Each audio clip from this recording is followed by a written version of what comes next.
alfabetizador. E agora, nesse terceiro vídeo, eu vou falar sobre o gerenciamento do tempo e da rotina escolar.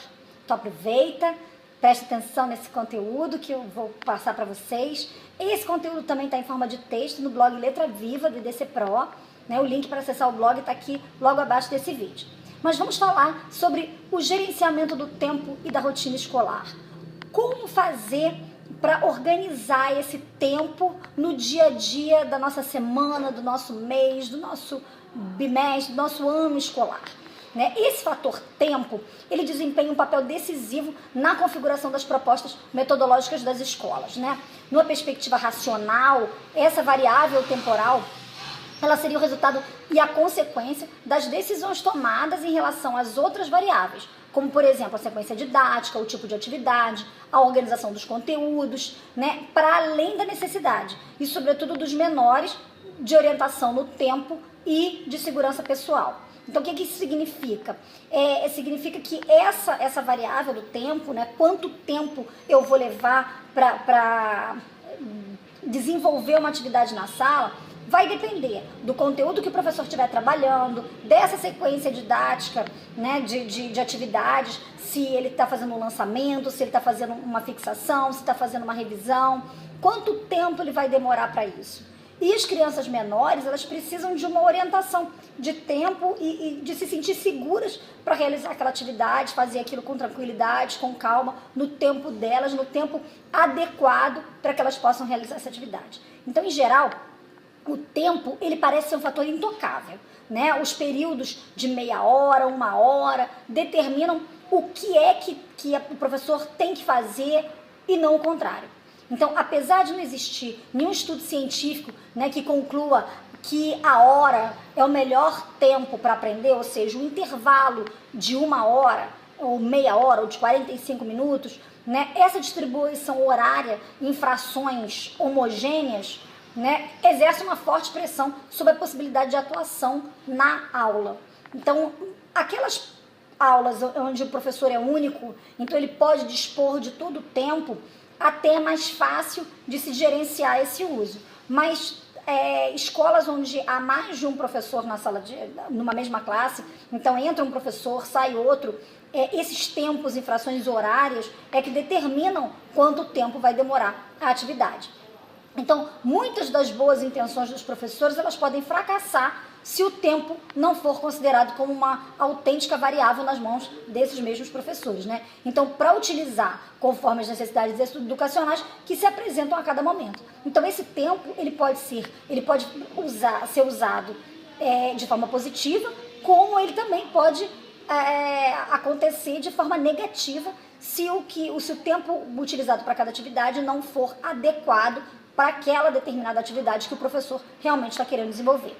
Então, quando a tarefa educativa se limita à exposição, ao conteúdo, à exposição de um conteúdo, ao estudo ou à realização de exercícios individuais, padronizados, esse fator tempo vai importar pouco. Então, o tempo que a criança está fazendo, a hora que acabar o tempo, para e continua num outro momento. Mas, em todo caso, é suficiente que exista uma certa variedade de conteúdos durante o dia. Então, o professor não pode o tempo todo fazer essa mesma dinâmica, Uma tarefa expositiva, uma tarefa de estudo, em que começou, tem um determinado tempo para fazer, parou. Isso é possível fazer na sala de aula? Mas não é para o professor passar o dia inteiro fazendo atividades desse tipo. Então, a estruturação horária em períodos rígidos, sejam de 1 hora ou de 45 minutos, ou mesmo de meia hora, de 40 minutos, enfim, é o resultado lógico de uma escola fundamentalmente transmissora. Então, esses horários rígidos, marcados, é um conceito de uma escola que se propõe simplesmente a transmitir um saber. Então, muitas vezes a escola se diz com uma outra metodologia, com uma outra postura, mas ela continua usando o tempo de uma forma simplesmente transmissora. Então, essa ampliação dos conteúdos educativos e, principalmente, uma atuação consequente com a maneira de como se produzem as aprendizagens, nos leva a reconsiderar esses modelos inflexíveis com relação ao tempo. Então, os debates, os trabalhos de grupo, as atividades de motivação, a continuidade e o encadeamento das muitas atividades das sequências didáticas, elas devem atender às necessidades de se estabelecer o máximo de relações entre essas atividades. Então, o professor, ele precisa ter em mente como essas e outras atividades, elas vão condicionar o interesse e a atenção dos alunos. E aí o que acontece, quando o ritmo se rompe, justamente quando a gente consegue uma boa participação. Quantas vezes a gente, enquanto professor, quando a gente consegue mobilizar a turma toda, quando está todo mundo prestando atenção no meio de uma aula que está sendo assim incrível, pá, bate o sinal, ou dá a hora do recreio, ou dá a hora de trocar o professor, ou dá a hora de acabar, e aí a gente fica com aquela atividade pela metade. Então, e se isso acontece no momento mais interessante, né, de um debate, de uma experiência, ou de uma determinada observação da turma, como é que a gente vai fazer? Então, conseguir captar o interesse dos alunos é suficientemente difícil para condicioná-los a uma arbitrariedade de um horário que não se adapta às necessidades educacionais. Então, existem certas tarefas que elas podem ser executadas em 15 minutos, ou conteúdos que podem ser maçantes se forem trabalhados durante um período de tempo mais prolongado. Então, muitas vezes, o professor pode precisar de menos tempo ou pode precisar de mais tempo. Né? Ou se ele tiver muito tempo, a atividade acaba ficando arrastada, acaba ficando chata. Só que, ao contrário, há atividades também e conteúdos que merecem uma dedicação mais prolongada. Então, que precisam de mais tempo, de mais do que 1 hora, de mais do que 2 horas. Então, é evidente que o ritmo da escola, de toda a sua coletividade, ele não pode se deixar levar pela aparente improvisação, principalmente quando existe mais de um professor encarregado do grupo. Então, o planejamento é necessário, ele não impede que, apesar das dificuldades, se estabeleça um horário que pode variar conforme as atividades previstas no transcurso de uma semana. Então, o professor ele tem um horário a cumprir. E aí, dentro daquele horário que o professor precisa cumprir, ele pode dispor do tempo da maneira que ele achar mais conveniente, dependendo da atividade que ele estiver fazendo. Então, essa carga de trabalho do professor, ela costuma ser grande. Por quê? Parece que o tempo é curto, né, para tudo que é preciso realizar. Então, é necessário aprender a gerenciar esse tempo e compartilhar isso com as crianças no dia a dia escolar. Então, o que nós vemos muito é o professor chegar na sexta-feira e dizer: meu Deus, não dei conta da minha semana, faltou atividade. Ou sair correndo para realizar todas as atividades para poder fechar o planejamento da semana. E, de repente, não precisa ser isso. Então, a gente precisa compartilhar com as crianças esse dia a dia e colocar no planejamento, bem organizado, quanto tempo que eu vou demorar para poder realizar determinada atividade com as crianças. Então, essa organização do tempo na escola, ela precisa ser entendida em 2 níveis. Primeiro, no nível curricular, ou seja, a distribuição dos conteúdos de cada ciclo, de cada série, de cada período.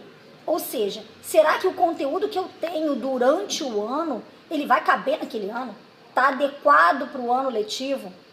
E, no segundo nível, o planejamento do professor. Então, eu tenho aquele plano curricular, né? Eu tenho o currículo, eu tenho o plano de curso, eu tenho o conteúdo distribuído no ano letivo, dividido por semestre, por bimestre, por trimestre, por mês, por semana, enfim. Tenho aquele conteúdo dividido. E, baseado nesse conteúdo que existe, o professor vai fazer o planejamento dele. Ou seja, ele vai distribuir as atividades ao longo de um mês, de uma semana, de um dia. Ele vai fazer o planejamento dele organizado com as atividades para as crianças dentro desse conteúdo. Então, embora sejam ambos de extrema importância, tanto o planejamento curricular quanto o planejamento do professor, a gente vai abordar apenas a questão do planejamento do professor aqui nesse vídeo, né? Porque o objetivo nesse momento é tratar dos aspectos relativos à rotina da classe, né? Da classe de alfabetização. Então, para a organização do tempo, o professor ele precisa exercer 2 funções. Então, uma primeira função, programar a sequência de atividades, né, que vai acontecer, e segunda função, estimular os alunos a participarem do gerenciamento desse tempo. Então, ele vai programar essa sequência de atividades, de quanto tempo eu tenho. Na segunda-feira eu tenho 2 tempos primeiro, depois eles vão para a educação física, depois eles vão para o lanche, depois... Enfim, nessa rotina, nesse horário que ele tem, adequar as suas atividades para esse tempo que ele tem também. Então, muitas vezes, o professor não adianta colocar uma atividade que exijam mais atenção da turma quando eles voltam de uma aula de educação física, por exemplo. Eles não vão voltar com a atenção 100%, eles vão voltar mais agitados. Então, é muito melhor o professor organizar uma atividade ali que façam essa volta calma, que eles possam ir se acalmando, que eles possam ir se centrando mais tranquilamente, cada um no seu ritmo. Eles estão agitados, eles vão fazendo uma atividade mais mecânica, e até que eles estejam prontos para realizar uma atividade de concentração, de atenção realmente. Então, essa programação das sequências de atividades ao longo do dia, da semana, do mês, ela vai depender, essa sequência, da organização própria de cada professor e combinada com as exigências da escola, porque às vezes não adianta só o que o professor quer, mas as exigências que a escola faz em relação a esses conteúdos. Então isso implica considerar, né, tendo em mente os objetivos de cada atividade, as peculiaridades da área que o professor está trabalhando, desses conteúdos envolvidos e a demanda da faixa etária ou daquele grupo em especial, né, o tempo de duração necessária e possível para cada uma delas. Então, muitas vezes, você tem uma turma de crianças menores de educação infantil, a atenção deles é muito menor, o tempo de concentração deles é muito menor do que uma turma de 4º, 5º ano. Então você vai ter que programar atividades pequenas, várias atividades menores, para que você possa ter a concentração de todos eles por mais tempo. Então você tem que levar em mente o que você quer em cada atividade, ou seja, os objetivos. Como objetivo, o professor tem que pensar o que eu quero do meu aluno. Então uma frase que a minha professora de didática do antigo curso normal, ela falava, e isso ficou na minha mente, assim, para a minha vida toda, e foi o que me ajudou muito para fazer o planejamento. Então ela dizia assim: pensem, ao final da aula, os alunos devem ser capazes de... Então, ao final da aula, os alunos devem ser capazes de fazer o quê? O que você quer deles? E aí você usa um verbo no infinitivo, e aí o que você gostaria de fazer. Então, por exemplo, identificar as letras do alfabeto, relacionar as letras do alfabeto com o som correspondente, agrupar letras do alfabeto para formar sílabas, agrupar sílabas para formar palavras, enfim, e aí vai, dependendo do que você está querendo trabalhar. Então, é preciso conhecer bem o conteúdo que você está trabalhando, as características da faixa etária, né, ou do grupo, e essa dinâmica da classe, porque aí isso vai permitir ao professor estabelecer previamente o tempo que ele vai destinar a cada atividade do dia. Então, no caso de um grupo de crianças menores ou mais inquietas, né, crianças mais agitadas, as atividades que necessitem de maior grau de concentração, né, e que requerem mais atenção centrada nessa figura do professor, elas não devem ter duração longa, porque são crianças pequenas, a concentração é menor, então elas devem ser curtinhas, para que o professor consiga que elas façam aquelas atividades realmente com atenção. Da mesma forma, se o grupo volta do recreio agitado, né, esse pode ser um bom momento para encaminhamentos que levem ao bem-estar corporal, né, alguma coisa mais tranquila, para poder trazer essa volta calma, como eu disse anteriormente. E isso ajuda no relacionamento entre os alunos e contribui para o sucesso de outras atividades planejadas por o dia. Porque às vezes, se você coloca uma atividade inadequada, né, não que a atividade seja ruim, mas se ela for feita, se ela for realizada no momento que não é o melhor, ela pode atrapalhar as atividades que vêm depois também. Então, a segunda tarefa do professor é tornar os alunos participantes no gerenciamento desse tempo. Como assim? Para tornar os alunos participantes desse processo, é preciso que o professor permita que eles tomem algumas decisões, como, por exemplo, determinar o tempo necessário para uma tarefa e até escolher os momentos do dia para realizar essa tarefa. Então, muitas vezes, os alunos podem dizer assim: a gente pode fazer isso depois do recreio? Vamos fazer logo então, que agora é melhor, a gente acabou de chegar, está com a cabeça mais fresca. Então, muitas vezes, os alunos fazem essas sugestões e aí você só organiza. O planejamento é flexível, as atividades elas podem mudar de lugar. Então, compartilhar com o grupo essa rotina proposta é importante, né? O que pode ser feito, explicando, escrevendo na lousa as atividades do dia, os trabalhos que precisam ser realizados durante a semana, por exemplo. Às vezes o professor tem uma pesquisa para passar, então ele fala da pesquisa e diz: olha, vou passar essa pesquisa hoje, mas vocês não precisam me entregar ela amanhã, vocês têm esse dia, esse, vocês podem me entregar na outra semana. Então, essa organização, essa participação com as crianças é muito importante também. E isso, além de favorecer a autonomia das crianças, porque dá a elas a responsabilidade delas gerenciarem o próprio tempo. Lógico, algumas crianças vão fazer isso com mais facilidade, outras vão ter mais dificuldade de gerenciar o próprio tempo, vão precisar de ajuda, vão precisar de alguém organizando, mas elas precisam ter esse direcionamento, elas precisam dessa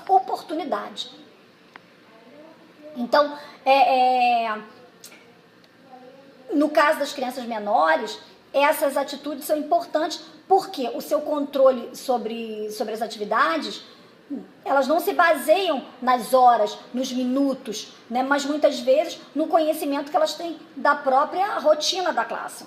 Então, elas sabem que podem levar todo o tempo antes do recreio para realizar uma determinada proposta, ou que devem começar depois da leitura e concluir até a aula de educação física, por exemplo. Então, elas não precisam ficar ligadas no relógio, na hora, mas elas sabem onde são os marcos de parada. Hora do recreio, hora da educação física, hora da saída, enfim.